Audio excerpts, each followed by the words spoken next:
Provision 3. Allah, the Exalted, is the creator and allocator of provision to the entire creation which they need to preserve their physical and spiritual constitutions. In fact, according to a narration found in Sahih Muslim, number 6748, the provision of the entire creation was allocated over 50,000 years before the creation of the heavens and the earth. The one who understands this divine name will rely on Allah, the Exalted, to provide for them as He has planned for them before they were created. They will prove this reliance by striving to gain lawful provision as commanded by Allah, the Exalted, while refraining from anything which is unlawful and doubtful.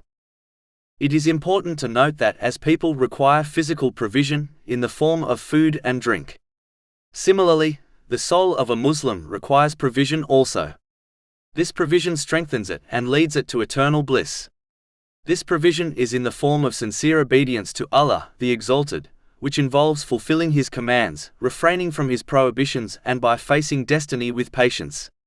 The foundation of all this is gaining and acting on Islamic knowledge.